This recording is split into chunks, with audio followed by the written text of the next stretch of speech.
आप ये बताइए कि भविष्य में आप क्या करना चाहते हैं?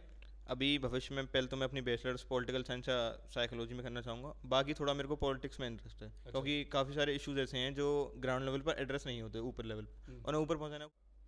Hello once again, this is Prashant Kulshreshtha. मैं पीकेएन न्यूज के माध्यम से आप लोगों के सामने फिर मौजूद हूं। जी हां, मुझे देखते रहते हैं जिले के जन मुद्दों पे, किसी आलाधिकारी के इंटरव्यू पे या किसी भी जन समस्या पे, लेकिन मैं आपके लिए मोरलाइज करने वाले इंटरव्यू भी लाता रहता हूं। जी हां, मेरे बराबर में जो शख्सियत बैठे हुए हैं, लक्ष्य भारद्वाज, जिन्होंने डिस्ट्रिक्ट टॉप किया है सीबीएसई के 12वीं क्लास के एग्जाम में। डीपीएस स्कूल के छात्र 99.2% लेके आए हैं, और अभी डाटा नहीं आया है लीगल के इतिहास में, शायद मेरे हिसाब से ये पहली बार हुआ है कि किसी छात्र को इतने परसेंटेज मिले हैं। हम जानेंगे लक्ष्य से कि उन्होंने किस तरीके से तैयारियां की और उनका भविष्य में क्या पूरा मोटो ऑपरेंडी है। लक्ष्य, पहले तो बहुत बहुत मुबारकबाद और आपको भविष्य के लिए भी शुभकामनाएं। तो किस तरीके से आपने तैयारियां की और आगे आप क्या करना चाहते हैं? मेरा जो मेजर फोकस है वो मेरा सेल्फ स्टडी पर रहा। बाकी टीचर्स के नोट्स काफ़ी ज़्यादा हेल्पफुल थे जी और मैंने थोड़े पीवाईक्यूज पर भी फोकस करा। जी। आप ये बताइए कि भविष्य में आप क्या करना चाहते हैं?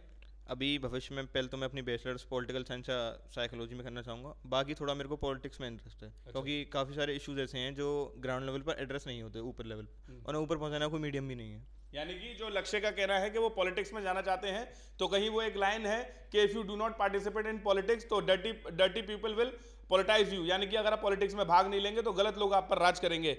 इसी बीच में आपको बताता चलूं कि लक्ष्य जो है बेसिकली एक्सपोर्ट फैमिली से बिलोंग करते हैं, बिजनेस फैमिली से बिलोंग करते हैं। और मैंने ये भी सुना है कि आपने कभी कोई कोचिंग नहीं ली, मतलब क्लास 12th में? हाँ, मैंने कभी कोचिंग या ट्यूशन कभी मेरे को ज़रूरत महसूस नहीं हुई, तो मैंने कभी कभी कोचिंग नहीं ली? कभी नहीं। ये भी एक बहुत बड़ी बात है, जो लोग कोचिंग का बहाना ढूंढते हैं, सारे काम करते हैं। इसी बीच हम बात करेंगे विजय पंडित जी से, जो बड़े पापा हैं लक्ष्य भारद्वाज जी के, कि किस तरीके से उन्हें महसूस हो रहा है और आगे वो किस तरीके की आशाएं अपने बच्चे से रखते हैं।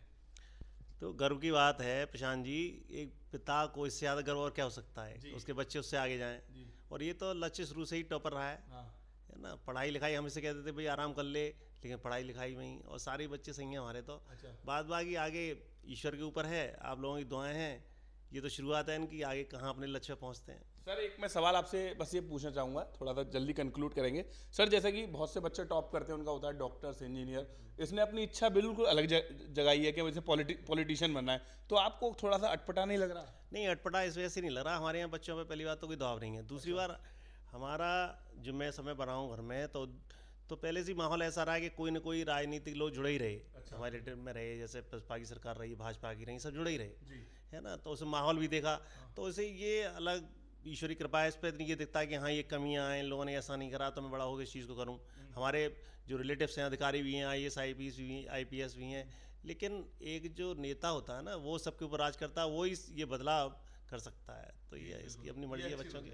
मैंने इतने इंटरव्यू किए टॉपर्स के, मैंने यूपीएससी के टॉपर जो उनके भी किया, क्लास 12th के टॉपर भी हैं। ये मेरा पहला जो इंटरव्यू है जिस किसी टॉपर ने कहा है कि मैं नेता बनूंगा। और सच बताऊं, मुझे बहुत खुशी हुई है सुन के कि कोई तो है जो पढ़ा लिखा आने चाह रहा है पॉलिटिक्स की फील्ड में। विस्तृत रिपोर्ट पीकेएन न्यूज के माध्यम से। धन्यवाद।